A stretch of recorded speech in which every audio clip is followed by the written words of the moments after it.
कि हमारी जीटी में एक प्रॉब्लम आ रही है भाई, क्योंकि मैंने इसका जो कैटालिटिक कन्वर्टर रिमूव करा था और एग्जॉस्ट वगैरह जो लगवाए थे। अब मैं तुम लोगों को दिखाता हूँ कि इसमें क्या प्रॉब्लम आ रही है। और जो एग्जॉस्ट लगवाए उसकी वजह से अब ये गाड़ी मांग रही है भाई एयर फ्लो तगड़ा, और इसलिए आज तुम्हारा भाई अपनी फैल्कन से फैक्ट्री जाने वाला है। और तुम लोग एक बार लुक चेक करो भाई। और गाइस तुम लोग ना बिलीव नहीं करोगे, जो एयर फिल्टर में मंगाने वाला हूँ ना, वो मैं कहाँ से मंगाने वाला हूँ, तुम लोग गैस भी नहीं कर सकते।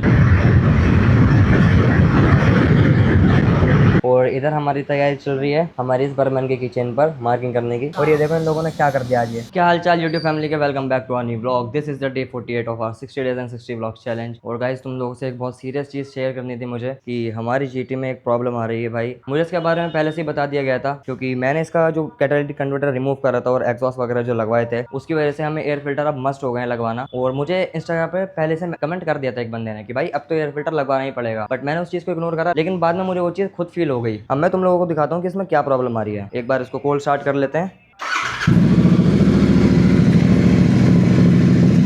तो गाइस कोल्ड स्टार्ट में इसका एग्जॉस्ट कुछ किस तरह से साउंड कर रहा है, लेकिन ये देखो कितनी जल्दी आरपीएम डाउन हो जा रहे हैं। पहले यकीन मानो जब मैंने इसका कैटालिटिक कन्वर्टर नहीं निकाला था और एग्जॉस्ट नहीं लगवाए थे, तो इसका कोल्ड स्टार्ट इतना लंबा चलता था, अराउंड 4 to 5 मिनट काउंट कर सकते हो। बहुत ज्यादा टाइम होता है ये 4 to 5 मिनट। इसके आरपीएम 1500 से नीचे आते ही नहीं थे। बट अब ये प्रॉब्लम आ रही है, देखो आरपीएम कितनी जल्दी 1100 पर आ गए। ठीक है, ये और डाउन जाएंगे, अभी 1000 तक आ जाएंगे ये। और इसकी जो मेन वजह वो यही है कि इसका एयर फ्लो बहुत ज्यादा खराब हो गया है, क्योंकि इसमें जो एयर फिल्टर लगा हुआ वो स्टॉक लगा हुआ है, जो कि कंपनी लगा करके देती है। लेकिन अब हमने इसमें जो परफॉर्मेंस मॉड्स करे हैं, जो हमने बैंड पाइप में से कैटालिटिक कन्वर्टर रिमूव कर दिया वो, और जो एग्जॉस्ट लगवाया उसकी वजह से अब ये गाड़ी मांग रही है भाई एयर फ्लो तगड़ा। तो इसलिए हमें इसमें लगाने पड़ेंगे परफॉर्मेंस एयर फिल्टर। इसी वजह से अभी मैं तुम्हें ना रेव करके दिखाता हूँ कि किस तरह से ये लैग कर रही है। और उसका रीजन यही है कि एयर फ्लो बहुत ज्यादा बेकार हो रहा है। दिखाता हूँ मैं तुम लोगों को,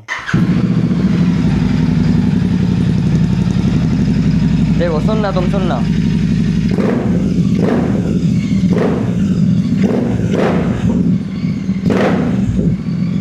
देखो यहाँ पे आइडल में खड़े हुए तो ये बहुत क्रेजी साउंड कर रही है, बहुत ज्यादा लाउड, इतने कि हद से ज्यादा। ऐसा मैंने एक्सपेक्ट भी नहीं कर रहा था जब मैं इसमें हरकतें कर रहा था ऐसा। लेकिन भाई जब चलाता हूँ ना फर्स्ट गियर में, सेकंड गियर में, इतना ज्यादा लैग लेती है ये, झटके लेने लगी है भाई एक तरीके से गाड़ी, क्योंकि एयर फ्लो बहुत ज्यादा बेकार हो रहा है। तो इसी वजह से तुम्हारे भाई ने डिसीजन लिया है कि जब तक इसमें एयर फिल्टर नहीं डल जाता तुम्हारा भाई इसको नहीं निकालने वाला। जल्दी ही एयर फिल्टर का इंतजाम करेंगे, अच्छी सी कंपनी का देख करके एयर फिल्टर डालेंगे इसमें, परफॉर्मेंस एयर फिल्टर सॉरी, जब तक तुम्हारा भाई इस गाड़ी को नहीं चलाने वाला है। ठीक है ना, तो देखते हैं कितने दिन में हमारा एयर फिल्टर का हिसाब किताब बन पाता है। और इसीलिए आज ये गाड़ी यहीं पर खड़ी रहेगी। आज क्या, जब तक इसमें एयर फिल्टर नहीं डल जाएगा जब तक ये यहीं पर खड़ी रहेगी इसी कंडीशन में। और इसलिए आज तुम्हारा भाई अपनी फैल्कन से फैक्ट्री जाने वाला है। कपड़ा वपड़ा लेकर के तैयार खड़ा हूं उसको साफ करने के लिए। अपना पूरा सेटअप रेडी है, अपना हेलमेट वगैरह और बैक पैक सब रेडी है। तो ज्यादा देर ना करते हुए सीधा निकलते हैं फैक्ट्री के लिए। बस यही चीज थी जो तुमसे शेयर करनी थी भाई। अगर तुम भी इस तरह से कोई भी मॉडिफिकेशन कर रहे हो तो प्लीज एयर फिल्टर का ध्यान रखो। जैसे हमने इसमें मॉडिफिकेशन करी है बैंड पाइप से छेड़छाड़ और एग्जॉस्ट वगैरह, तो उसके बाद आपको थ्रोटल बॉडी का बहुत ज्यादा ध्यान रखना पड़ेगा। मैंने कल सौरभ भाई से भी बात बोली थी, क्योंकि सौरभ भाई ने भी कल अपनी GT 650 में एग्जॉस्ट लगवाए। उन्होंने मुझसे एक बात बोली कि भाई, मैंने सर्विस सेंटर वाले बंदे से पूछा था कि इसकी थ्रोटल बॉडी कैसे क्लीन हुआ करेगी, तो उसने मना कर दिया कि भाई इसकी थ्रोटल बॉडी नहीं खुलती। तो मैं इस बात से शॉक था कि मतलब थ्रोटल बॉडी खुलेगी नहीं। तो देखते हैं उसका आगे का सीन क्या रहेगा। बट फिलहाल का ये सीन है कि हम इससे नहीं जा रहे हैं, हम जा रहे हैं अपने फैल्कन से। तो ज्यादा देर ना करते हुए सीधा निकलते हैं फैक्ट्री के लिए। अब तो गाइस फैल्कन को साफ वाफ करके मैं लेकर के आ गया गोडाउन से बाहर। और तुम लोग एक बार लुक चेक करो भाई। तो भाई बहुत दिनों के बाद आज फैल्कन को राइड करने वाले हैं, देखते हैं कैसा जाएगा सब कुछ। चलते हैं गाइस जल्दी से। तो गाइस हम निकल चुके हैं अपने फैल्कन से फैक्ट्री जाने के लिए,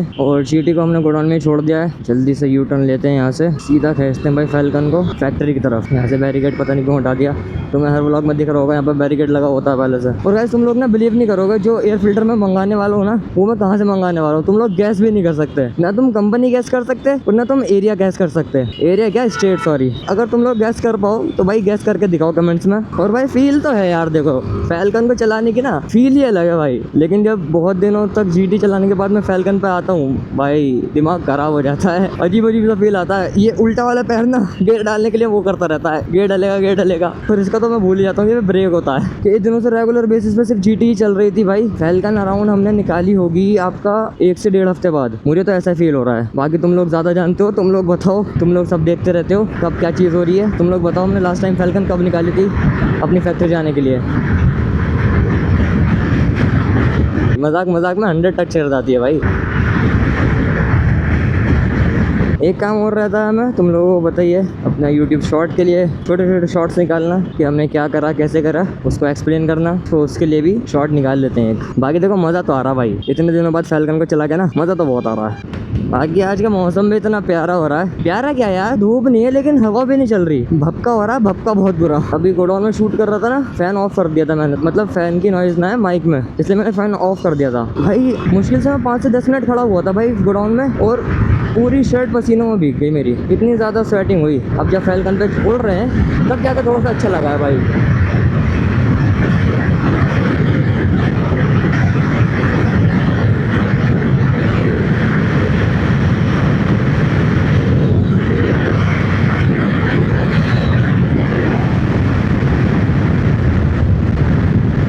विंड प्रेशर देखो कितनी तेज लगता है, क्रेजी भाई क्रेजी, मजा आ गया। स्टेबिलिटी तो है, बहुत प्यारी चीज है भाई। जो भी लेने का प्लान कर रहा है भाई, आंख बंद करके बाय कर लो, डिसअपॉइंट बिल्कुल भी नहीं करने की है अगर प्यार से रखोगे तो। चलो गाइस हमारी फैक्ट्री आने वाली है, तो अब तुम लोगों से मिलेंगे हम सीधा फैक्ट्री पहुंचने के बाद। मिलता हूँ तुमसे अभी थोड़ी देर में। तो गाइस हम आ चुके हैं फैक्ट्री में, और फैक्ट्री में आते ही हमने सबसे पहले बनवाना शुरू कर दिया अपने लास्ट ब्लॉग का थंबनेल। दिखा दे भाई, दिखा, ये चेक करो भाई, बहुत क्रेजी थंबनेल बना है। और इधर हमारी तैयारी चल रही है हमारी इस बर्मन के किचन पर मार्किंग करने की। ये हमारे दानिश भाई का दूसरा ऑर्डर आया है, उनको वाला डिजाइन ज्यादा खास पसंद नहीं आया, क्योंकि उनका जो बर्मन का मॉडल था वो नया वाला था, और जो हमने किचन दी थी उन्हें वो ओल्ड मॉडल वाली चली गई थी उनके पास, तो उन्होंने दोबारा अपने पास से खुद डिजाइन बना करके भेजा हमारे पास। आप इस वाले डिजाइन में कटिंग करके दे दो मुझे किचन। अगर तुम लोगों को डिफरेंस दिख रहा हो तो कमेंट्स में जरूर बताना। तो जल्दी से अपना थंबनेल तो रेडी हो चुका है, बस शॉर्ट के लिए थंबनेल रेडी हो रहा है। ये वाला काम भी ऑलमोस्ट डन हो गया। अभी चलते हैं इस किचन की ग्राइंडिंग वगैरह करवाने, क्योंकि इस पे दोबारा नाम लिखा जाएगा। कुछ गलतियां हो गई थी हमसे इस पे, जो कि हमें करेक्ट करनी पड़ेंगी। देखते हैं आगे का ब्लॉग कैसा जाएगा। और गाइस ये चेक करो, हर तरफ मेटल ही मेटल हो रखा है इस टाइम पे फैक्ट्री में। वैसे ही अच्छी चीज़ है, लेकिन जितनी अच्छी है दिख रही है उतना ही हेडेक भी है। और कुछ इस तरीके से हमने इसका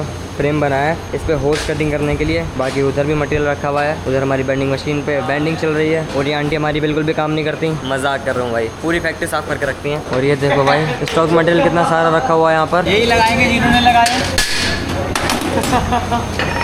तो ये कुछ इस तरीके से होल कटिंग कर रहे हैं भाई, इसमें प्लेट उठा रहे हैं, फ्रेम में लगा रहे हैं, FN0 मार के स्टार्ट, यही कर रहे हो ना।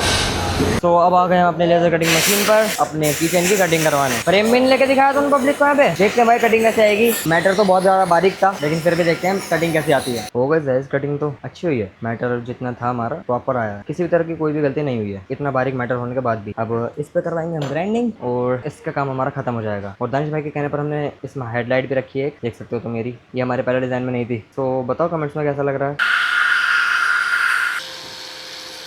स्पेशली इस वाले किचन पर हमें ये बफ लगाना पड़ रहा है, स्पेशली मैट लगवाया भाई इस वाले की चेन पर हमने। तो भाई आउटपुट कुछ ऐसा निकल गया ग्राइंडिंग के बाद, देख सकते हो आप लोग, प्रॉपर शाइनी शाइनी बढ़िया लग रहा है। अब मैंने कर दिया रैपिडो बुक इसको दानिश भाई के पास भेजने के लिए, और इतने हम बैठ गए अपना व्लॉग चेक करने, जितने रैपिडो आ रही है तो इसको पैक वगैरह करके दे देंगे रैपिडो वाले भैया को, जो दानिश भाई तक पहुंचा देंगे इसे। तो जस्ट अभी अभी हमारा पार्सल यहाँ से निकल चुका है।